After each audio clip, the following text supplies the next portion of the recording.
ලෝකෙම දන්න කෙනෙක් ඒබ්‍රහම් ලින්කන් කිව්වම එතුමා එක තැනක කියලා තියෙනවා පුද්ගලයෙක්ගේ හෝ කණ්ඩායමකගේ සැබෑ ස්වරූපය අඳුනා ගන්න තියෙන හොඳම ක්‍රමය තමයි උන්ට බලය ලබා දීම කියලා. අද වර්තමානයේ වෙනකොට ඒක එදාටත් වඩා අද තමයි ගැලපෙන්නේ. වෙන කොහෙටවත් වඩා ලංකාවට තමයි ගැලපෙන්නේ. ඒබ්‍රහම් ලින්කන් මැතිතුමා කියපු ඒ කතාව අද ලංකාවට තමයි වැඩියෙන්ම ගැලපෙන්නේ. ඇයි? මේ වර්තමාන ආණ්ඩුව පෙන්ලා දීලා තියෙනවා කයිවාරු ගහන තරම් වැඩ කරන්න ගියාම ලේසි නෑ කියලා. ඒ වගේම තමයි මේ වර්තමාන ආණ්ඩුව මේ රටේ ජනතාවට පෙන්ලා දීලා තියෙනවා කියපු තරම් කියපු බොරු තොගේ හැටියට ඒවා ඔප්පු කරන්න ගියාම කොච්චර අමාරුද කියලා. ඉතින් ආදරණීය කාන්තාවන් ඔබ සියලු දෙනාම මම හිතන්නේ මීට අවුරුදු 2-3කට කලිනුත් මම මේ ස්ථානෙම රැස්වීමක් තිබ්බා. ඒ රැස්වීමට ආපු කට්ටිය මෙතන ඇති. ඒ රැස්වීමේදී මම පැහැදිලිව කිව්වා මේ මිනිස්සුන්ට බලය ලැබුණොත් මොකද්ද වෙන්නේ කියලා. ඒත් කනගාටුවට කාරණාව නම් අපේ ගොඩාක් ජනතාව බොරුවට රැවටෙනවා, ඉතාමත් ඉක්මනට රැවටෙනවා, ලස්සන කතා වලට රැවටෙනවා, බොරු පොරොන්දු වලට රැවටෙනවා. අවසානයේ උන්ට බලය ලබා දුන්නා.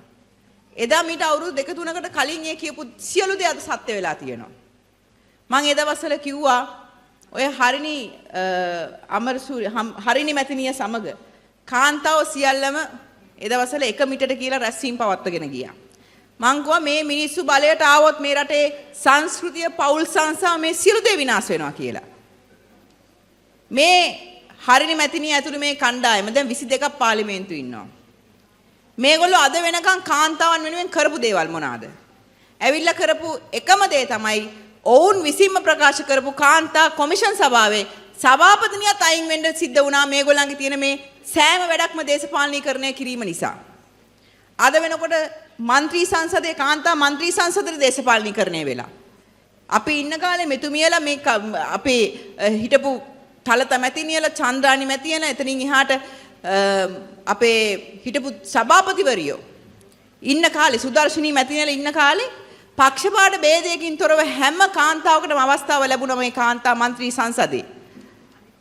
කිසිම කෙනෙක්ට දේශපාලන පක්ෂ නිසා වෙනස් කොට සැලකුවේ නැහැ. හැබැයි දැන් අද වෙනකොට ඒ සම්පූර්ණයෙන්ම දේශපාලනීකරණය වෙලා.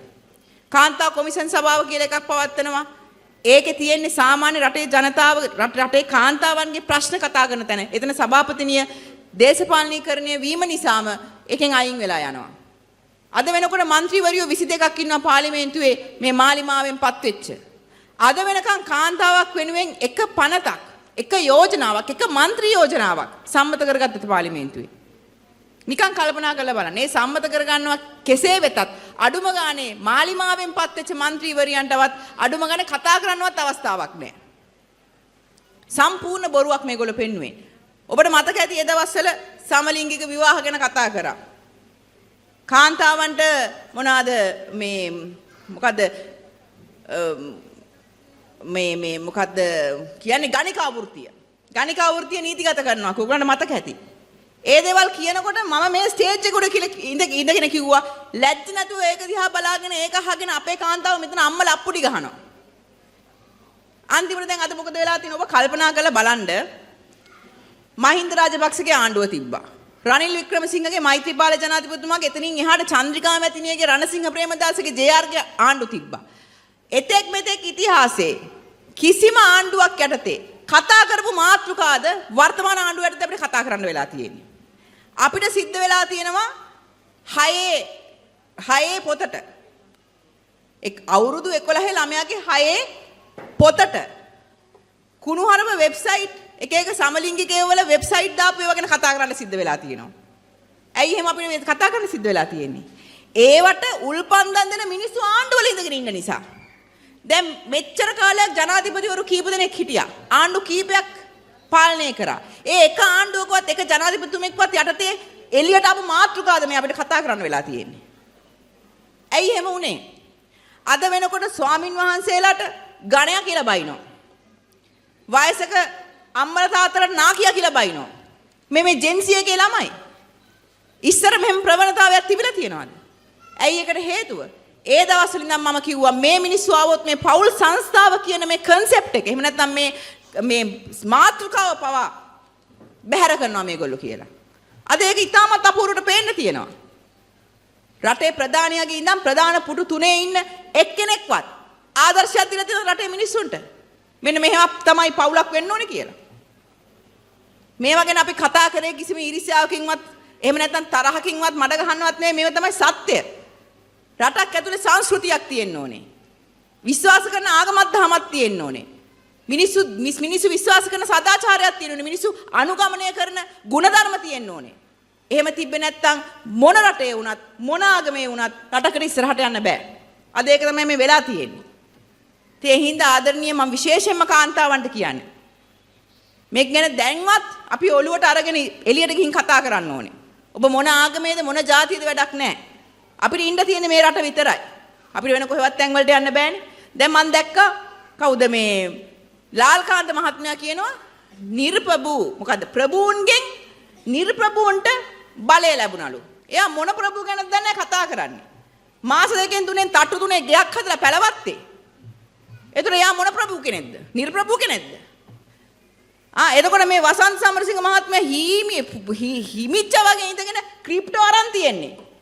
ඒගොල්ලෝ නිර්ප්‍රභූලා කරන වැඩද ඒවා? සම්පූර්ණ බොරුවක් රටේ මිනිස්සුන්ට කැට හොල්ල ගිහිලා මිනිස්සුන්ට ගිහිලා බොරුවක් පෙන්නුවා. අවසානයේ බලන් යද්දි හිටපු මැතියා මිතුරුන්ටත් වඩා සල්ලිකාරෝ මේ මිනිස්සු. මාස දෙකෙන් තුනෙන් ලොකු මාලිගාවල් හදනවා. ක්‍රිප්ටෝ එකේ ආයෝජනය කරනවා. ලක්ෂ ගණන් කෝටි ගණන් වල වාහන වලින් කවදාවත් ඒ කියන්නේ මේ තරම් ඉක්මනින් දියුණු වෙච්ච නිර්පබුන් ටිකක් නම් අපි දැකලා නැහැ. ඔය මානසිකත්වයේ රටේ මිනිසුන්ට දාන්නෙම වෛරය පතුරන්න. අපි රටේ මිනිසුන්ගේ ඔළුවට දාන්න ඕනේ මේ ප්‍රභූන් නිර්පබුන් නෙවෙයි. ඔබත් ඒ ඉහළ තත්ත්වයට යන විදිහේ ආර්ථික මට්ටමක් හදා ගන්න ඕනේ කියන එකයි ඔබ ඔළුවට දාන්න ඕනේ. හැබැයි මේගොල්ලෝ මේ සමාජ වෛරය වෙනත් ආකාරයකට පෙන්වන්න හදනවා. ඒගොල්ලෝ කියන්න හදනවා අපි නිර්ප්‍රභූන් අවුරුදු 76ක් නියෝජනය කරේ ප්‍රභූන් අද අපි වගේ මිනිස්සු ටිකකට බලය ලැබිලා තියෙනවා කියලා. දැන් අපි පොඩ්ඩක් කතා කරමු මෙච්චර කාලයක් මේ රටේ හිටපු ප්‍රභූන් මේ රටට කරපු දේවල් මොනවාද කියලා. ජේ.ආර්. ජයවර්ධන මහත්තයා ඔය කියන සියලුම නායකයෝ ඩී.එස්. සේනානායක ඉඳන් ඒගොල්ලෝ කියන්නේ ඒගොල්ලෝ ප්‍රභූන් කියලානේ මේ රට නිදහස අරන් දුන්නේ මේ මිනිස්සු. මේ රටේ ඒකීය රටක් කරේ මේ මිනිස්සු. විශේෂයෙන්ම දුප්පත් මිනිස්සයා ගැන හිතලා තීන්දුව ගත්ත ඔය ප්‍රභූන් කියන මිනිස්සු. ජනසවිය ගත්තා නම් සමෘද්ධියක ගත්තා නම් එතනින් එහාට මේ ඇඟලුම් කර්මාන්ත ටික හැදුවා නම් ගම්මුදා කරා නම් ඒ සියලු දේ කරේ ප්‍රභූන් තමයි. හැබැයි නිර්ප්‍රභූන් වෙනුවෙන් තමයි ඒක කරේ. ඔය කියන විදිහ හැටියට. එතනින් එහාට අපේ සජිත් ප්‍රේමදාස මහත්තයා ගත්තොත් මේ ආසන වලට මේ දිස්ත්‍රික්ක වලට පාසල් කීයකට බස් දීලා ඇද්ද? ස්මාර්ට් ක්ලාස්රූම් දීලා ඇද්ද? එතකොට රෝහල් කීයකට බඩු දීලා ඇද්ද? ඔබට අත්දැකීම් ඇති. මොකද මම යන තැන හැම තැනකම මොකක් හරි වැඩක් කරලා තියෙනවා. මේ ආසනෙත් ඒ විදිහෙම වැඩ කරලා ඇති. එතකොට කවුද ඒ වැඩ කරන්නේ මෙච්චර කාලයක්? දැන් මේ ප්‍රභූන් කරපු වැඩනේ. අපි බලමු නිර්ප්‍රභූන් කරපු වැඩ. මේ ළඟ දවසක සමන්ත විද්‍යාරත්න මහත්මයා මැෂින් එකක් කරේ තියාගෙන තනකොළ කපනවා. අන්න නිර්ප්‍රභූන්ගේ වැඩ. මීඩියා හැමත් ගෙනල්ලා ඊට පස්සේ අර අම්බිකා කියලා හැටන් වල മന്ത്രിනියක් টয়ලට් එකකට මුල් ගලක් තියෙනවා. අන්න නිර්ප්‍රභූන්ගේ වැඩ.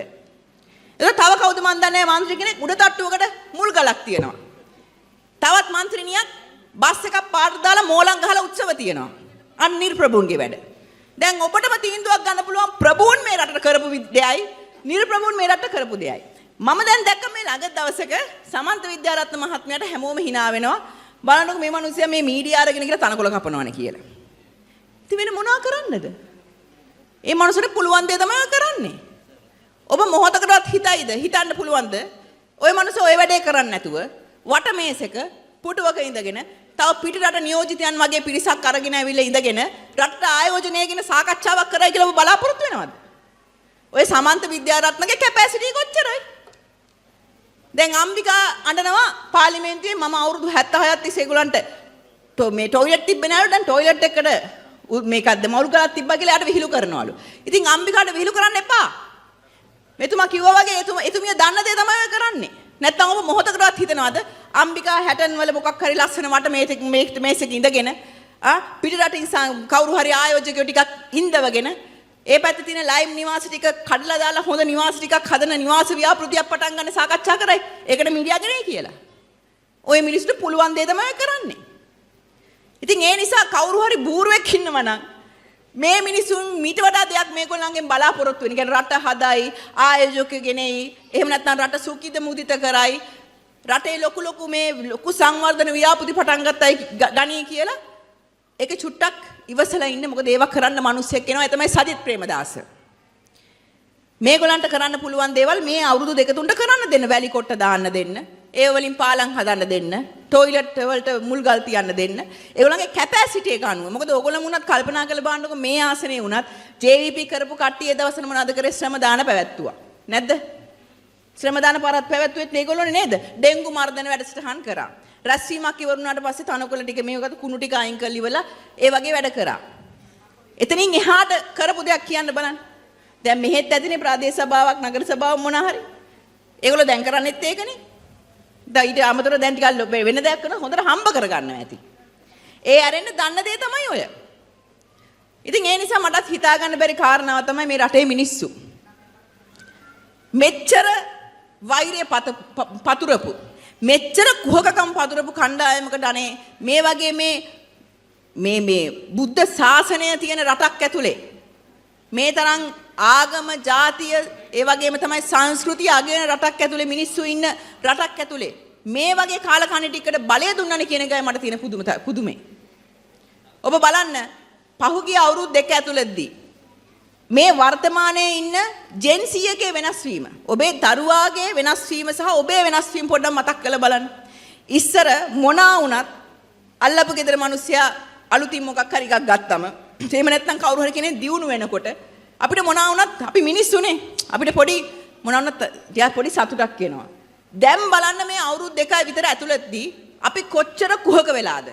අපි මොනතරම් ඔයගොල්ලෝ බලන්න පක්ෂපාත ભેදයක් නැතුව දේශපාලනයද කරන්නේ කලාවද කරන්නේ කිසිම අදාළත්වයක් නැහැ. මේ Facebook එකට ගිහින් බලන්න කවුරු හරි මිනිහෙක් මැරුණොත් එහෙම මේ ජෙන්සි එක දිගට නිවන් සුව ලැබේවා කිසිම අදාළත්වයක් නැතුව.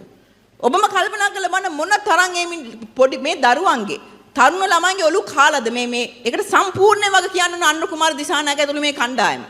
ඒගොල්ලෝ තමයි වෛරය පතුරලා අවුරුදු දෙකක් ඇතුළත මේ රටේ මිනිසුන්ගේ ඔලු කෑවේ.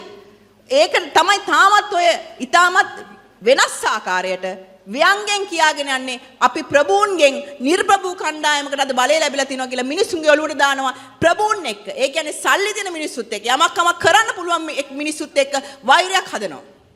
හැබැයි ප්‍රශ්නේ තියෙන්නේ මේ අවුරුදු 76 30 හිටපු ඒ ප්‍රභූන්ට වඩා දැන් ප්‍රභූන් වෙලා ඉන්නේ වර්තමානයේ ඔය නිර්ප්‍රභූන් කියන ඊනියා නිර්ප්‍රභූන් කාර්යෝ ටික.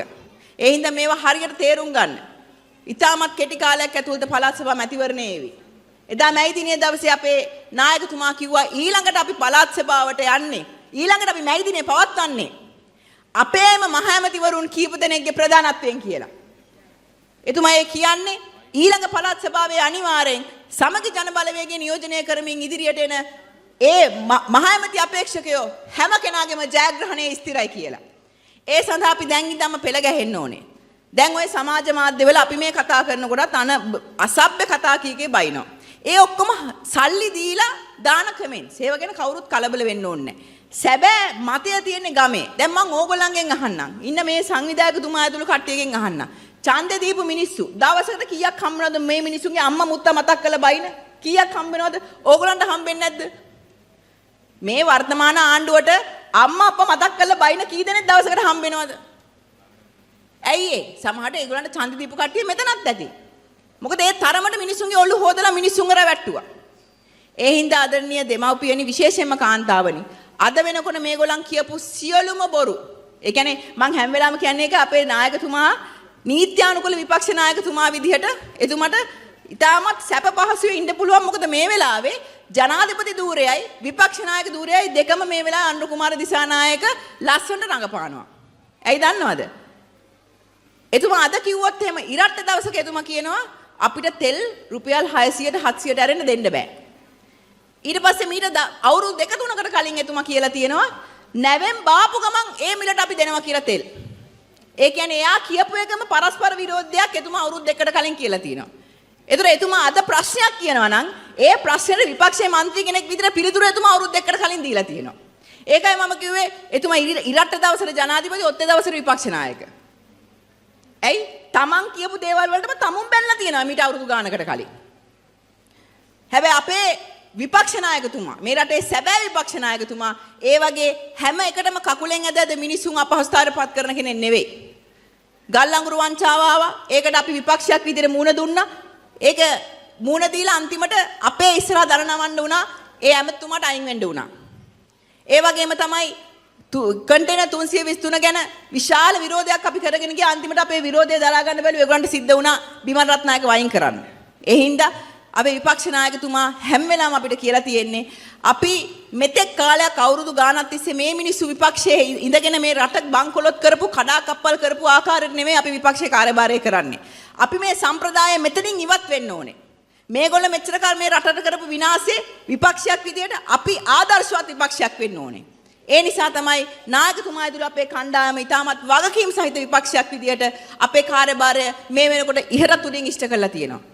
මේ මීඩියා සමහරක් තැන්වල අවුරුදු ගාණක් තිස්සේ විපක්ෂ නායකතුමා විහිළුවකට බ්ලොක් කරා. ඇයි? එතුමා කියන මොකක් හරි එකක් අල්ලගෙන. හැබැයි අද වෙනකන් කල්පනා කරලා බලන්න එතුමා කියපු හැමදේම අද සත්‍ය වෙලා තියෙනවා. කොරෝනා කාලේ මාස් දාන්න කිව්වා ඒකට hina වුණා. බෙහෙත් කිව්වා ඒකට hina වුණා. අන්තිමට ඒවම ගෙන්නන්න වුණා. මේ මෑතකදී මේ දිත්ව කුසල් සුලිගුණාට ආවම කිව්වා ආධාරක සමුළුවක් තියලා ඉවරලා අපි රටට යම්කිසි ආධාර ගමු කියලා. ඒකට කිව්වා අනුර කුමාර දිසානායක අනේ ප්ලීස් එපා කියලා. අවසානයේ තවමත් කඳ උරවල ඉන්නවා ජනතාව. අඩුම ගානේ එහෙම ආධාරක සමුළුවක් ගෙනලා සල්ලි ටිකක් එක්කහු කරගත්තා නම් ගෙවල් ටිකක් හරි හදලා දෙන්න තිබ්බර මිනිස්සුන්ට. ඊළඟට කිව්වා මේ හෝමුස් සමුද්‍ර සංධියේ වහන නිසා ගෑස් මිල තෙල් මිල වැඩි වෙයි ඒක ගැන සලකා බලන්න කියලා කියද්දි විජිත හේරත් කිව්වා හෝමුස් ගැන අපි බලා ගන්නම් ඔයා පැත්තටලා ඉන්න කියලා. අන්තිමට අද වෙනකොට ගෑස් මිල තෙල් මිල කීයද?